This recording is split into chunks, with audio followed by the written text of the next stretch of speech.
বিসমিল্লাহির রহমানির রহিম। ইবাদত বন্দিগির জন্য নির্মিত ঘর হিসেবে সর্বপ্রথম গৃহ হল কাবা, যা সর্বপ্রথম আল্লাহর ফেরেশতাগণ নির্মাণ করেন। আর তারা হযরত আদম আলাইহিসসালামের সৃষ্টির 2000 বছর পূর্বে নির্মাণ করেছিলেন।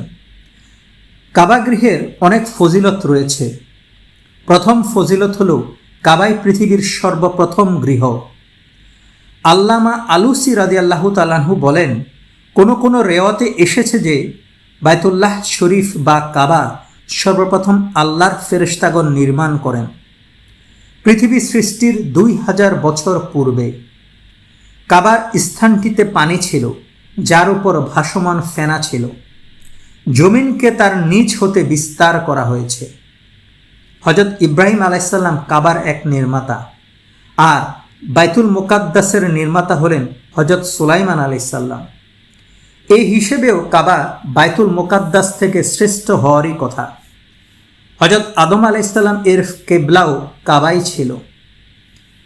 কাবার দ্বিতীয় ফজিলত হল তাতে রয়েছে মাকামে ইব্রাহিম। মাকাম অর্থ দাঁড়ানোর স্থান। হযরত ইব্রাহিম আলাইহিসসালাম যে পাথরটির উপর দাঁড়িয়ে কাবা গৃহ নির্মাণের কাজ করেছিলেন, সেই পাথরটি প্রয়োজন অনুপাতে উপরে উঠত ও নিচে অবতরণ করত। এক কথায় পাথরটি লিফটের মতো কাজ করত।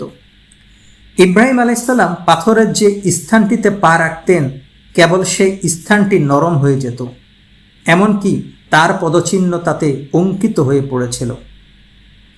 এখনও তা অবশিষ্ট রয়েছে। হাজিদের জন্য এই পাথরের নিকট 2 রাকাত নামাজ পড়া ওয়াজিব।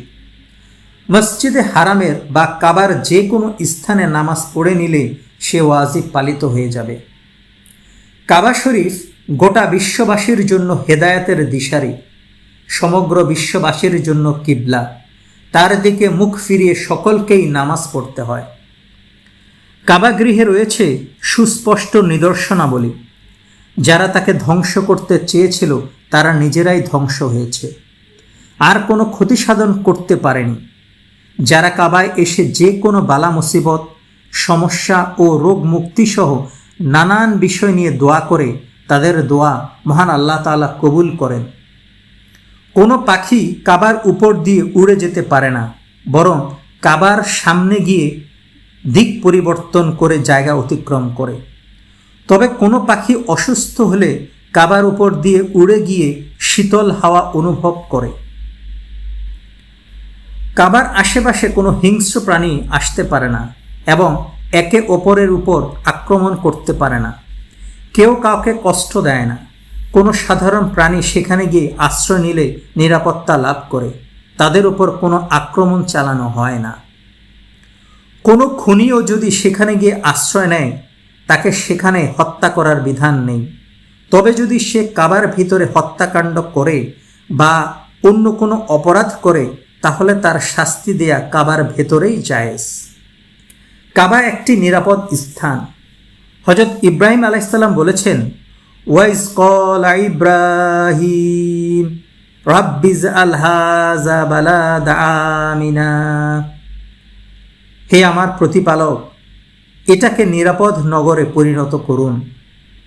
যারা সেখানে প্রবেশ করে তারা আখিরাতেও শাস্তি থেকে নিরাপদ থাকবে।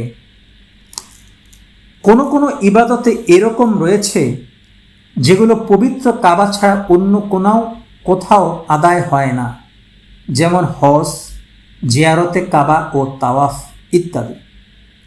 আবার অনেক ইবাদত যদিও অন্যান্য স্থানে আদায় করলে পালিত হয়ে যায়, তবে কাবা শরীফে আদায় করলে যে পরিমাণ সওয়াব অর্জন হয় সে পরিমাণ হয় না। হযরত ইবনে আব্বাস রাদিয়াল্লাহু তাআলা আনহু থেকে বর্ণিত, রাসূলুল্লাহ সাল্লাল্লাহু আলাইহি ওয়াসাল্লাম ইরশাদ করেছেন, যে ব্যক্তি মক্কাতে রমজান মাস পেল, অতঃপর সে পূর্ণ মাসের রোজা রাখল ও সাধ্যানুযায়ী তারাবিহ আদায় করল, তাকে রমজান মাসের 1 লক্ষ রোজার সওয়াব দান করা হলো। এছাড়া প্রতিদিন ও প্রতি রাতে তাকে একটি নেকি দেয়া হবে। প্রতিদিন ও রাতে একটি গোলাম আজাদ করার সওয়াব দেয়া হবে। প্রতিদিন ও রাতে আল্লাহর রাস্তায় জিহাদে একটি ঘোড়া দান করার সওয়াব দেয়া হবে এবং প্রতিদিন তার দোয়া কবুল করা হবে। হযরত জাবের রাদিয়াল্লাহু তাআলা আনহু হতে বর্ণিত, রাসূলুল্লাহ সাল্লাল্লাহু আলাইহি সাল্লাম বলেছেন, যে ব্যক্তি মক্কা ও মদিনার যে কোনো একটিতে মারা যাবে সে কিয়ামতের দিন নিরাপদ হয়ে উঠবে। নিঃসন্দেহে সর্বপ্রথম ঘর যা স্থাপিত হয়েছে সেটা হচ্ছে ওই ঘর যা মক্কায় অবস্থিত, যা বরকতময় ও বিশ্ববাসীর জন্য পথ প্রদর্শক। তাতে রয়েছে প্রকাশ্য নিদর্শন সমূহ। তার মধ্যে অন্যতম হল মাকামে ইব্রাহিম। যে ব্যক্তি ওই ঘরে প্রবেশ করে সে নিরাপদ হয়ে যায়।